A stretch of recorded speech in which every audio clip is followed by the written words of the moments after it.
Hello, class. Today I'd like to inform you on my life from birth to the beginning of adulthood. I'm sure at some point in your life you've had to function with little or maybe no rest at all.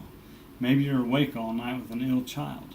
Maybe you had a lot of schoolwork to get done because you waited till the last minute. Imagine you're a young child again. It's a school night and you can't sleep because of all the noise. Hello, my name is Brad.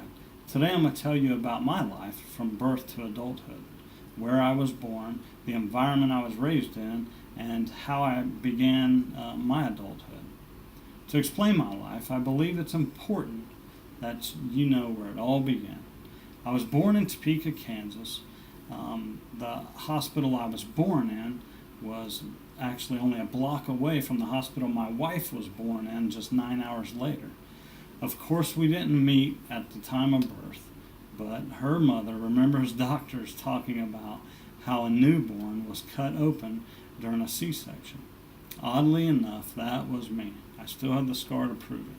13 years later, we started dating. We dated on and off throughout junior high and high school. 6 years later, we ended up getting married in Topeka. I lived in a trailer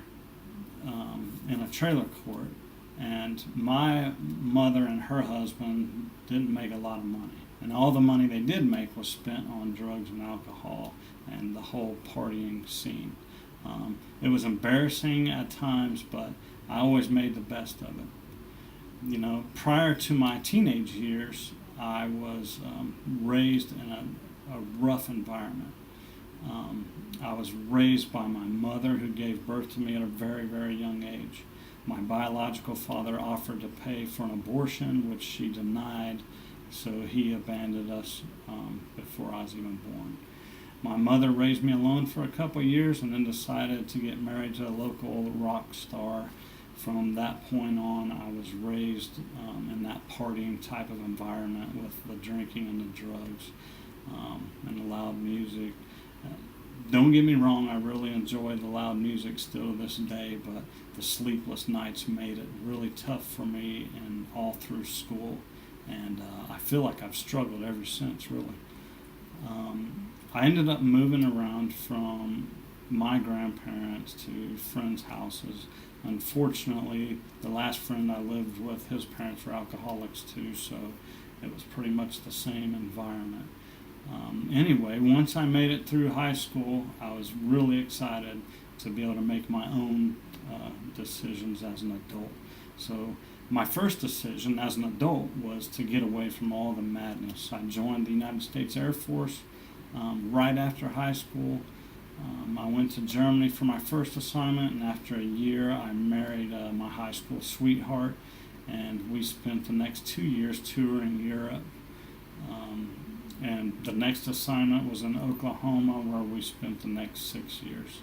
After Oklahoma, I was assigned to here at McConnell Air Force Base in Wichita, Kansas, where we've been for the past 13 years.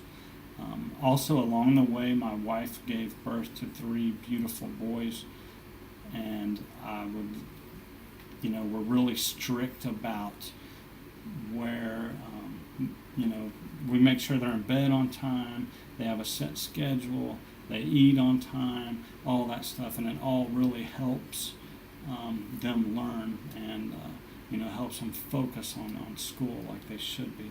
And I'm very proud to say that they all get straight A's and they're very well-mannered kids. So as an adult, I made decisions based on my childhood.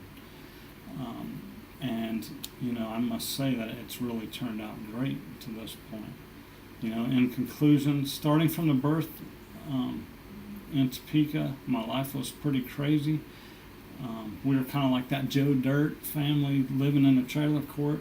I didn't really have a father because my first one didn't want a child, and the second one, he only cared about partying and drugs and all that. The environment I was raised in was hampered my learning, and but in the same sense, I feel like it taught me to make better decisions as an adult. So my mother still drinks daily. I've met my biological father a couple times, but I just really didn't show any interest. My mom divorced a rock star years ago, but he's still a druggie and can't hold a job and all that stuff. So, needless to say, you don't always want to follow in your parents' footsteps. Thanks.